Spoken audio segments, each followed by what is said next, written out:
Assalamualaikum warahmatullahi.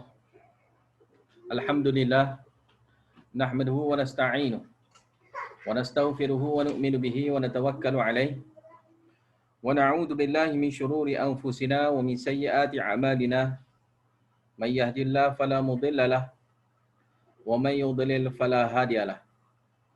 Asyhadu an la ilaha illallah wahdahu la syarika lahu wa asyhadu anna Muhammadan 'abduhu wa rasuluh. Allahumma salli wa sallim ala Muhammad wa ala alihi wa ashabihi ajma'in wa man tabi'ahum bi ihsanin ila yaumiddin. Subhanaka la ilma lana illa ma 'allamtana innaka antal alimul hakim. Rabbi shrah li sadri wa yassir li amri wahlul 'uqdatam min lisani yafqahu qawli, amma ba'd. Surah Al-Baqarah ayat yang ke-186. A'udzu billahi minasy syaithanir rajim. Bismillahirrahmanirrahim.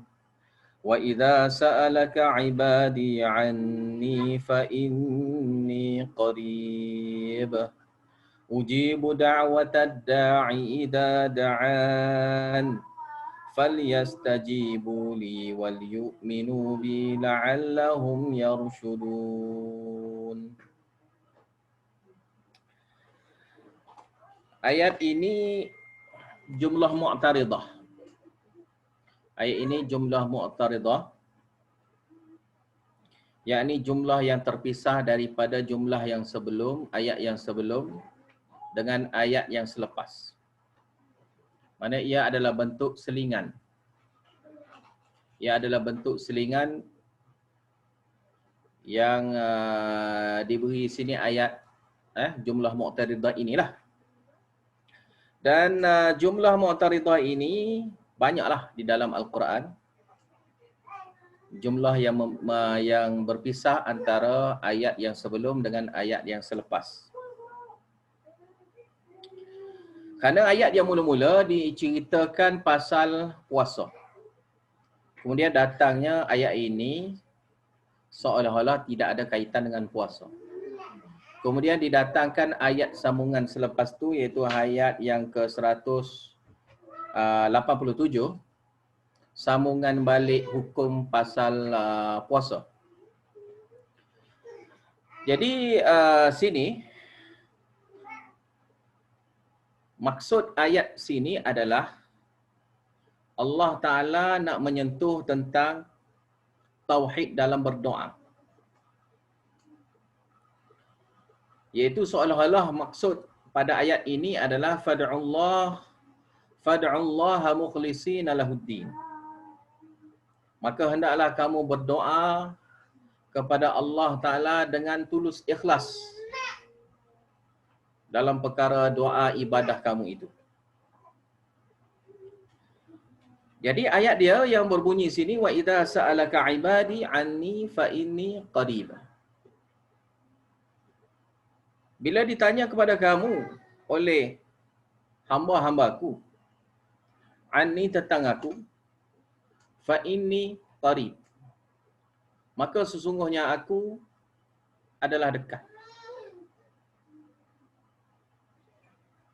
Yakni bila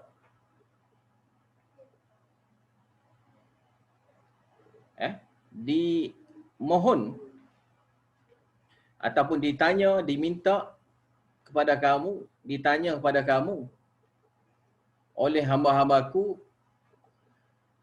tentang aku, tentang Allah Ta'ala, maka sesungguhnya aku, yakni Allah Ta'ala, qarib, dekat. Allah Ta'ala itu dekat. Itu dekat hampir dengan mereka. Allah Ta'ala itu dekat, Allah Ta'ala itu hampir dengan mereka. Bayan dekat itu Allah Ta'ala cerita selepas pada ini. Apa tafsiran kepada dekat itu, ayat yang seterusnya Allah Ta'ala beritahu makna dekat. Itu makna dekat itu adalah ujibu da'watad da'i idza da'an.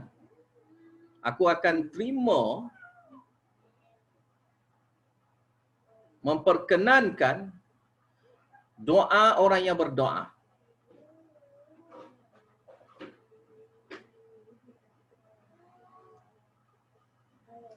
Idza da'ani, bila dia doa kepadaku.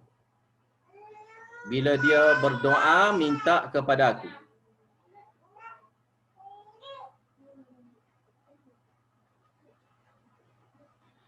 Falyastajibu li wal yu'minu bi la'allahum yarshudun.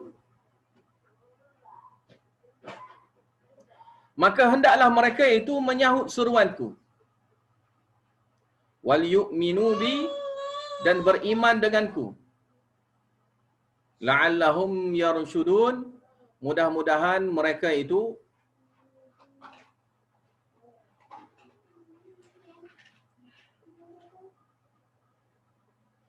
yang dapat ikut jalan yang betul.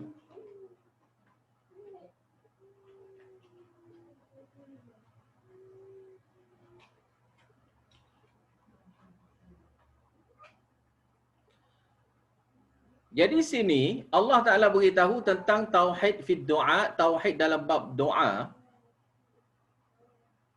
Yang mana Allah Ta'ala ceritakan dia itu dekat. Bila ditanya tentang Allah Ta'ala itu dekat dengan kita.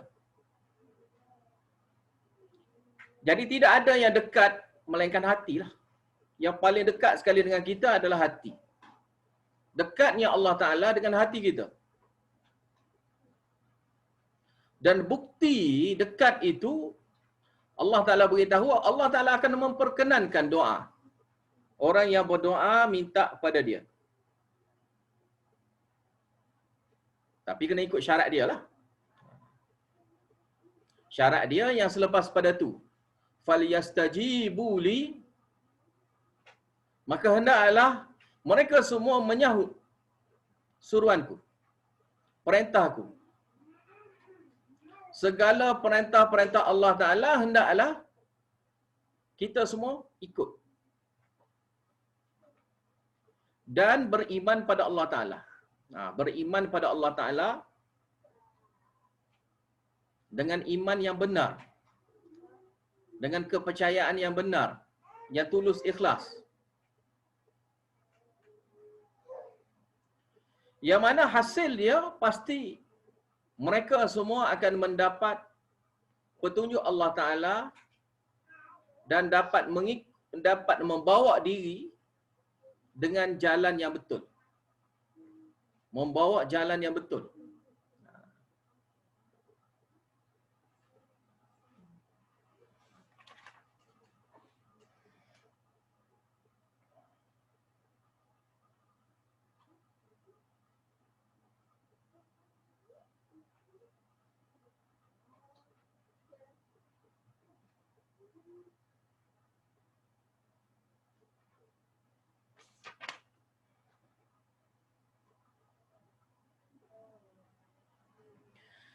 Jadi Allah Ta'ala nak memberitahu doa sesiapa yang minta doa kepada Allah Ta'ala, pasti saja Allah Ta'ala menerima, memperkenankan doa orang itu.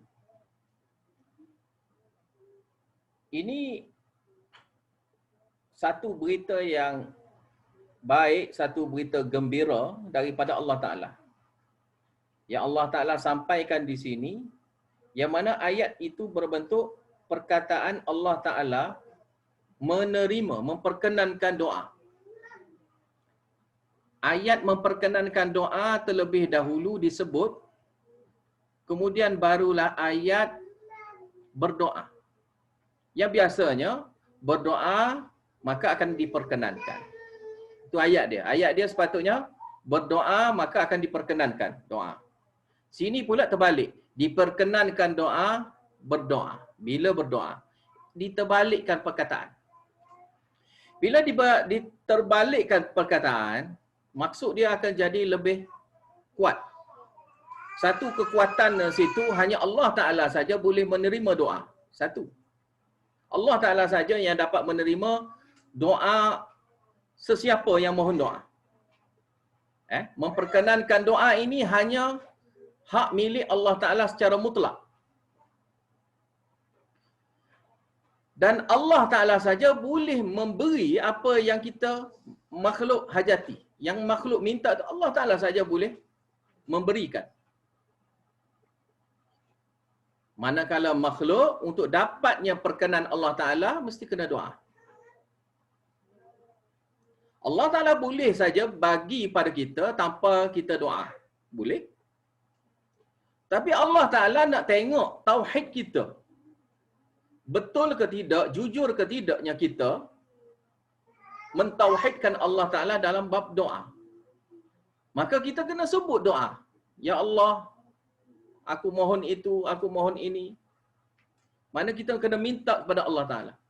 Sebab tu dalam bab doa, biasa saya ajar doa kepada orang.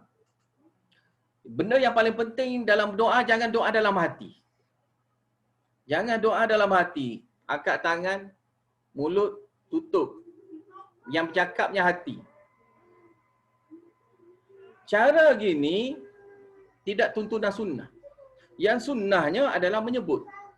Sebab tu dalam hadis diberitahu, sebut itu, sebut ini, sebut itu, sebut doa itu, sebut doa ini.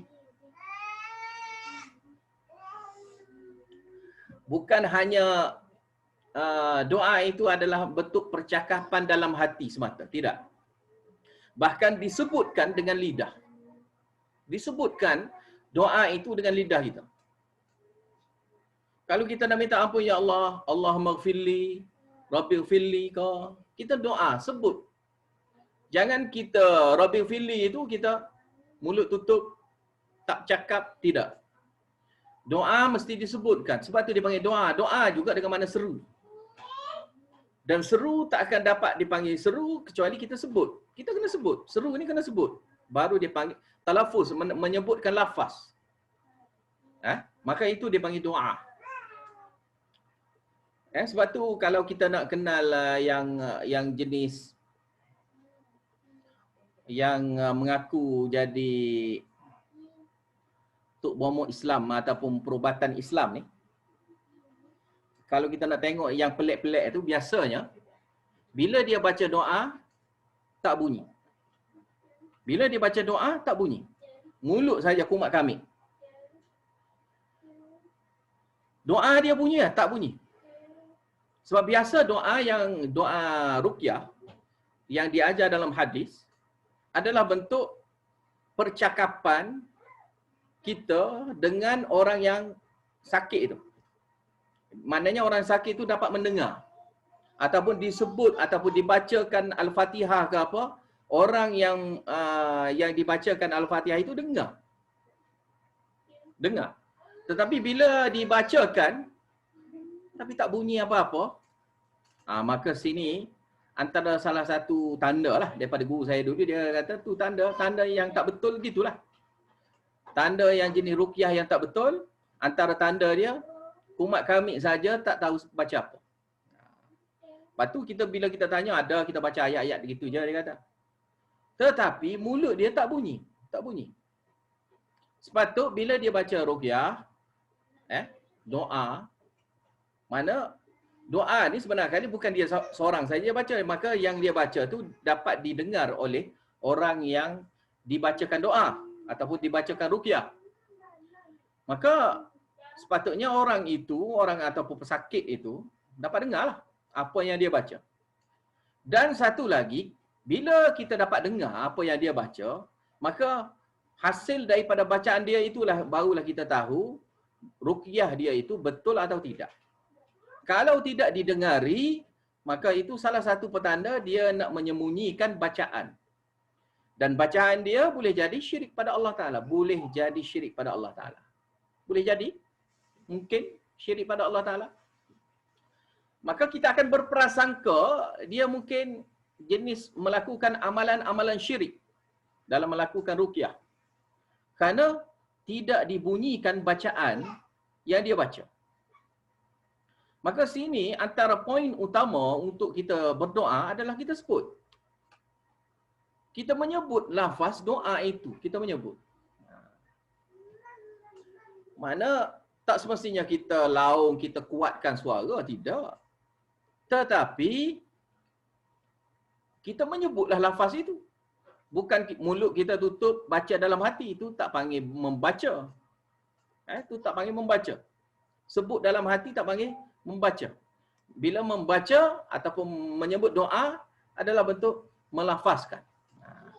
Lainlah yang jenis-jenis doa yang kita tak reti ke apa ke dalam bahasa Arab, kita baca dalam bahasa Melayu kita sebut dalam bahasa Melayu kita dengan hati kita kerana solat, kerana doa itu dalam solat, itu lain. Tetapi yang dimaksudkan sini adalah doa-doa yang sepatutnya doa itu adalah menyebutkan. Jadi tak kiralah yang dalam solat ataupun di luar solat. Sebab tu kalau yang dalam solat, kalau siapa-siapa yang tak tahu nak doa, paling kurang dia bacalah Rabbana atina fid dunya hasanah wa fil akhirati hasanatan wa qina azabannar. Itu antara doa yang sangat sesuai bagi paling kurang orang yang tak tahu nak doa apa. Kerana dia tak hafaznya doa.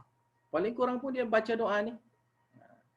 Dan kalau dia nak berdoa, sepatutnya lah adalah dia kena hafaz doa. Dan doa itu mesti dihafal dengan bahasa Arab. Dan doa itu sebenarnya kali adalah doa yang diajar oleh Allah Ta'ala. Bila daripada Nabi, maka ia diajar oleh Allah Ta'ala. Yang diajar oleh Allah Ta'ala adalah bentuk bahasa Arab, maka kita membaca doa dengan bahasa Arab.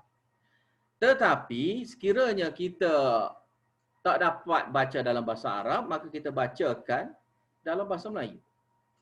Tetapi kalau di luar solat, bolehlah kita menyebut lafaz itu. Tapi kalau dalam solat, tak ada kelebihan lah pulanya kita hanya membaca dalam hati. Maka tidak boleh tidak, seseorang itu mesti kena menghafaz yang dalam bahasa Arab kalau nak dibacakan dalam solat. Tetapi kalau di luar solat, boleh saja dia menyebutkan lafaz dalam bahasa Melayu ataupun bahasa mana-mana yang selain daripada bahasa Arab, menyebut doa-doa yang dia inginkan itu. Dan doa inilah kira-kiranya sebagai senjata orang mukmin. Rahsia orang mukmin. Peti rahsia orang mukmin adalah doa. Yang mana orang nak buat apa pun, makhluk nak buat apa pun pada kita, apa saja musibah yang datang daripada makhluk, kita tak akan terkesan kerana kita adanya doa. Dan apa saja musibah yang menimpa pada kita, dan tidak terkesannya kita dengan musibah itu sehingga kita jadi kufur ataupun tidak mensyukuri nikmat Allah Ta'ala, kerana kita akan berdoa minta pada Allah Ta'ala, akan memperbaiki baliknya iman kita, amal kita, kita akan baikikan dengan hasil doa. Dan doa itu adalah bentuk menghampirkan seseorang itu dengan Allah Ta'ala. Menghampirkan seseorang itu dengan Allah Ta'ala adalah dengan doa. Sebab tu perkataan di sini disebut fa inni qarib. Kita nak hubungan kita dekat dengan Allah Ta'ala, mesti kita berdoa.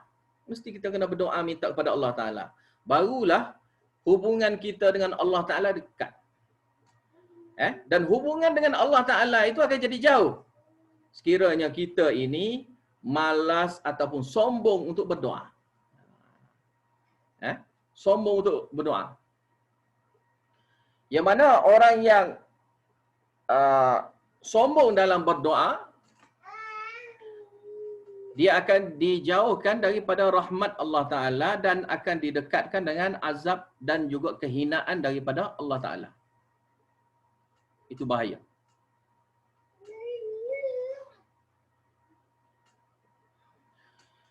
Jadi, nak mendapat Allah Ta'ala itu dekat dengan kita, hampir dengan kita, kita dapat rasa. Dengan apa? Dengan kita berdoa. Bila kita berdoa, kita tahu Allah Ta'ala memperkenankan doa kita. Dan kita makin yakin kita dengan Allah Ta'ala, kerana doa ini kita doa, Allah Ta'ala memperkenankan. Doa ini kita doa, Allah Ta'ala memperkenankan. Yang susah macam mana sekalipun, yang sukar macam mana sekalipun, yang teruk macam mana sekalipun, yang mengikut logiknya manusia tak dapat selesaikan, tetapi Allah Ta'ala tiba-tiba bagi selesaikan kepada kita. Dan rasa ini kita tidak akan dapat tahu, hikmah doa ini kita tidak akan dapat tahu melainkan orang yang berdoa itu sendiri. Maka sebab itulah untuk mengetahui dekatnya Allah Ta'ala itu dengan kita adalah dengan cara berdoa minta pada Allah Ta'ala. Dan bila sesiapa berdoa minta pada Allah Ta'ala, mesti kena ikut syarat. Nak doa minta pada Allah Ta'ala, mesti ikut syarat Allah Ta'ala. Jangan kita main doa gitu saja, tak ikut syarat Allah Ta'ala. Yang mana syarat Allah Ta'ala, yang disebutkan dalam ayat ni lah, yang disebutkan dalam ayat ni, kita menyahut suruhan Allah Ta'ala. Segala perintah titahan Allah Ta'ala, kita kena patuh. Dan kita kena betul-betul beriman pada Allah Ta'ala. Dan nak dapat benda ni, ini yang kita sepatut dapat lah. Untuk dapat benda ni, mesti kena usahakan. Macam mana nak usahakan? Kita kena selalu doa minta pada Allah Ta'ala. Dan kena ada juga dalam satu masa, dalam satu bulan, satu kali pun tak apa dah. Kalau boleh seminggu sekali ke, sebulan sekali ke, tak kira lah.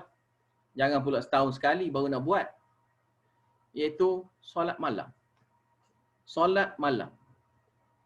Mana dalam seminggu tu kita tak solat malam, tak apa lagi. Tapi selepas pada tu, kita buat. Ataupun paling kurang 2 minggu sekali. Ataupun paling kurang 3 minggu sekali. Ataupun paling kurang sebulan sekali. Tapi janganlah sampai berbulan-bulan dulu baru kita nak solat malam. Sebab orang yang solat malam ni dia tahu dia berkehendak pada Allah Ta'ala. Kalau kita tak solat malam, seolah-olahnya kita ni beranggapan kita tak ada berkehendak mana dengan Allah Ta'ala, kita dah serba cukup. Kita dah serba cukup, tak memerlukan Allah Ta'ala. Ini bahaya. Fahaman ini kalau ada bahaya. Kita seolah-olah kita ni sebagai satu orang makhluk yang sudah cukup, tidak memerlukan Allah Ta'ala. Mana boleh gitu? Maka tidak boleh tidak, kita kena berdoa minta pada Allah Ta'ala. Tak mungkin satu orang manusia itu tidak berhajat dengan Allah Ta'ala. Walaupun kesenangan hidup dia tu tahap mana sekalipun, tak kira. Mesti ada saja keperluan-keperluan yang mana dia mesti kena minta doa pada Allah Ta'ala. Ada orang itu kaya. Tetapi bila dia kaya, ada benda yang dia tak dapat. Bukan kekayaan dia tu dapat beli semua benda pun. Ada benda yang dia tak dapat. Contohnya, antara contoh, panjang umur, sihat kau, anak pinak kau, cucu kau, nak ke cucu kau, nak kepada anak kau, nak kepada anak lelaki ke, nak kepada anak perempuan ke, dan nak kepada keluarga yang baik-baik ke, macam mana ke? Mana mesti berhajat. Manusia ni mesti berhajat. Tak ada manusia yang tidak berhajat. Kalau ada manusia yang tidak berhajat tu sebenarnya dia sombong. Sebenarnya dia berhajat pun dengan Allah Ta'ala, tapi dia hanya sombong. Dia jenis sombong, tidak mahu doa. Maka sebab tu tak boleh tidak, kita kena solat malam. Sebab kemuncak untuk dalam bab doa ini adalah solat malam. Yang kebiasaan masyarakat Melayu, bila sebut kata berdoa, solat hajat. Bila sebut kata doa, solat hajat yang dia nampak. Yang ramai yang tidak disebutkan, saya pun pelik kenapa tidak disebutkan, iaitu kalau ada hajat apa sekalipun, solat malam. Kalau ditanya pada siapa-siapa, contohnya tanya satu orang yang alim kau tanya ustaz tu, saya ni ada hajat, macam mana saya nak buat? Solat hajat. Dia kata, solat hajat. Jadi yang dia kata solat hajat itu, okey, macam bagus dah. Tetapi yang terlepas pandangnya adalah solat malam. Padahal solat malam ini adalah perintah Allah Ta'ala yang mula-mula sekali. Turun Al-Quran yang mula-mula sekali adalah qumil laila illa qalila. Hendaklah kamu yang Muhammad bangun solat malam. Itu perintah Allah Ta'ala mula-mula nak ajar kepada Nabi, nak mentarbiah Nabi Muhammad sallallahu alaihi wasallam, nak mentarbiah Nabi Muhammad sallallahu alaihi wasallam dengan solat malam. Qumil laila illa qalila. Ambillah masa sedikit solat malam. Kalau kita tak boleh juga, paling kurang sebelum tidur tu solat malam dulu. Tapi mesti kena solat malam. Sehingga kan setengah mazhab berpendapat kata wajib. Wajib. Antara solat yang wajib dilakukan, iaitu solat malam. Ada yang diringkaskan, dia kata yang wajib itu adalah solat witir. Solat witir itu solat malam. Solat witir itu adalah solat malam. Dan solat malam juga kita panggil solat tahajud, sama je. Itu panggilan nama saja. Maka inilah yang ditinggalkan.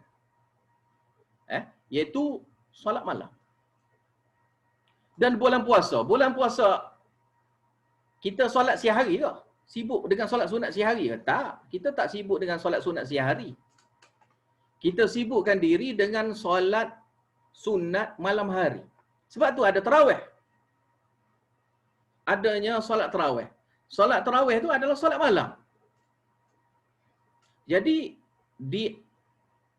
dilatihnya kita semua solat tarawih, yakni solat malam. Paling kurang setahun satu kali kita melakukan. Dan tarbiyah daripada Ramadan itu sepatutnya pada waktu-waktu yang selain pada Ramadan, paling kurang pun sebulan sekali ke, seminggu sekali ke, 2 minggu sekali ke, 3 minggu sekali ke, yang kita buat. Ataupun paling kurang buatlah, jarang, lama-lama sekali buat, janganlah sampai tak ada langsung jumpa taknya bulan Ramadan. Yang mana padahal bulan Ramadan kita solat malam juga. Maka solat malam ni lah dapat mentarbiah kita, dapat rasanya diri kita ini hampir dengan Allah Ta'ala. Seperti mana dalam ayat Quran ada sebut, tatajafa junubuhum 'anil madaji'i yad'una rabbahum khaufan wa tama'an wa mimma razaqnahum yunfiqun. Tatajafa junubuhum 'anil madaji'. Itu orang yang nak melakukan solat malam ini, usaha dia mula-mula adalah merenggangkan tubuh badan dia daripada tempat tidur. Tu usaha dia yang mula-mula sekali kalau nak solat malam. Benda yang paling susah iaitu merenggangkan tubuh badan dia dengan tempat tidur dia. Selepas dapat renggang itu, insya-Allah lah, dah kalau dapat bangun, maka insya-Allah dapat mudahnya untuk ambil wudu, lepas ambil wudu solat. Dan bila dia solat malam, dia doa minta pada Allah Ta'ala lain macam. Tak seperti biasa. Sebab apa? Dia solat masa tu, tak ada siapa nak tengok pun. Itu antara dia dengan Allah Ta'ala. Bermunajatnya dia dengan Allah Ta'ala ketika itu. Dan bila sebut kata bermunajat dengan Allah Ta'ala, dalam bab doa ni, benda yang dia paling berhajatnya seseorang itu dalam bab doa adalah doa pengampunan. Yang paling berhajatnya manusia. Manusia bukan berhajat pada harta sebenarnya kali. Bukan berhajat kepada kebendaan dunia, tidak. Panjang umur ke, murah rezeki ke apa, itu benda yang duduk ke belakang. Itu benda yang tak penting. Yang paling pentingnya dalam bab doa adalah doa istighfar.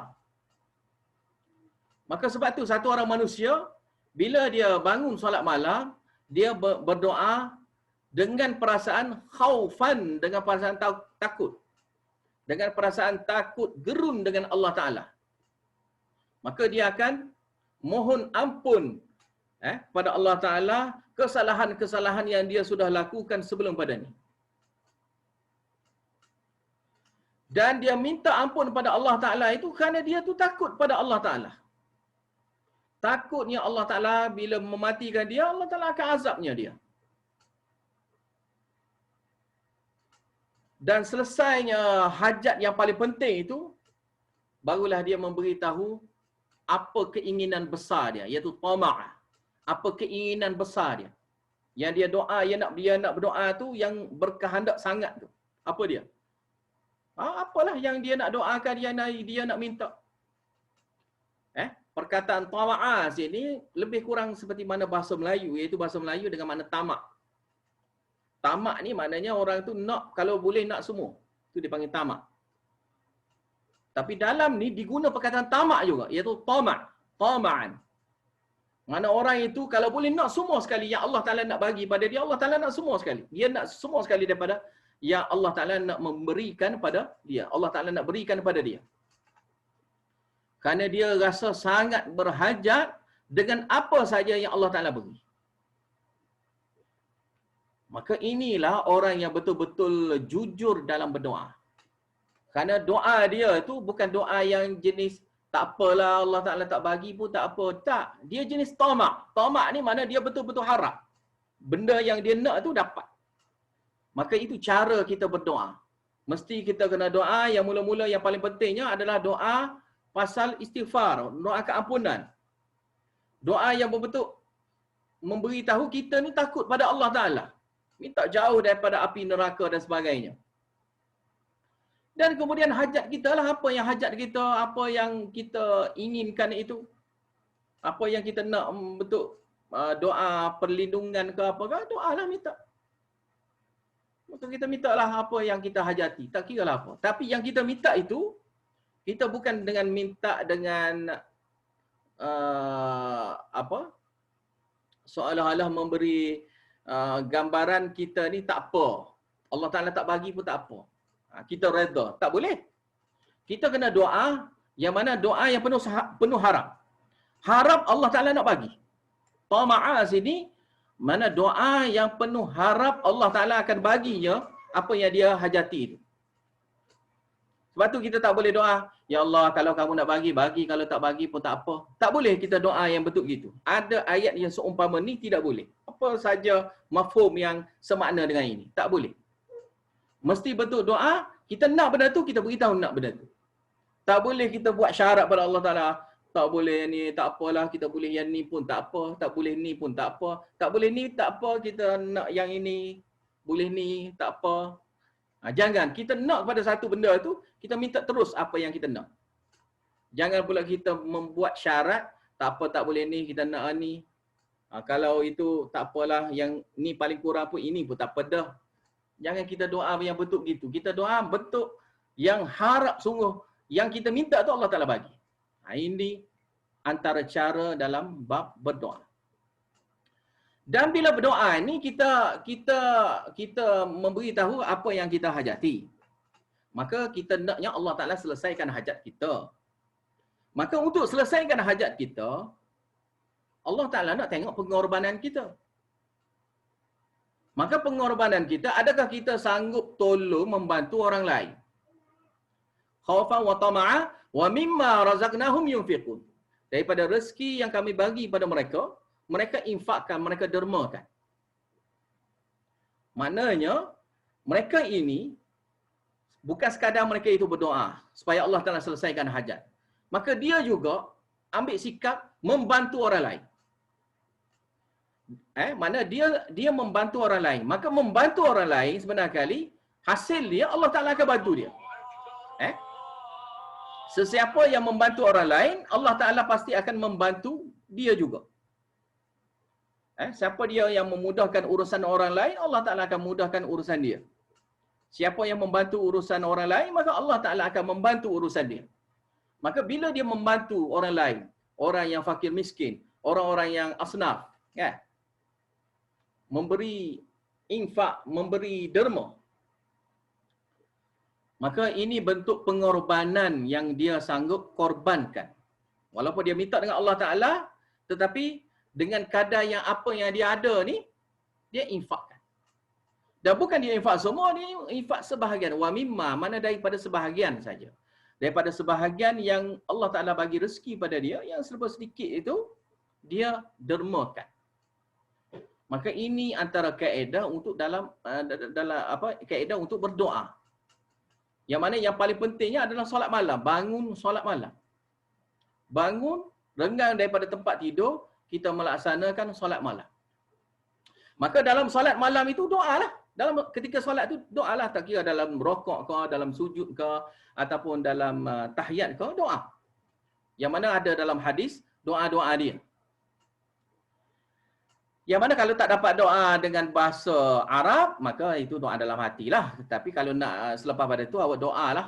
Yang selepas pada solat tu, doa lah angkat tangan ke apa, doa lah minta pada Allah Ta'ala, sebutlah dalam bahasa Melayu, bahasa yang awak sendiri faham, sebutlah apa yang awak hajati. Maka itu kaedah yang mudah yang disebut dalam Al-Quran, cara nak berdoa minta pada Allah Ta'ala. Dan poin yang paling penting adalah tauhid. Poin yang paling penting adalah tauhid. Sebab itulah di sini dia ada sebut falyastajibu li wal yu'minu bi. Ini poin utama adalah tauhid. Taat pada perintah Allah Taala dan beriman pada Allah Taala. Mana bila beriman menolaknya syirik. Menolak syirik pada Allah Taala.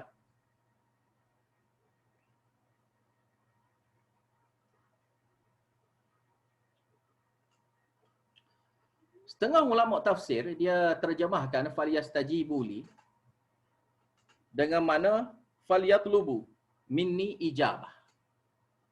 Maka hendaklah mereka itu mintanya diperkenankan doa daripada. Itu antara terjemahan yang kedua selain daripada yang terjemahan yang pertama yang saya sudah sebutkan tadi. Mana kesimpulannya adalah berdoa dengan yakin Allah Ta'ala akan memperkenankan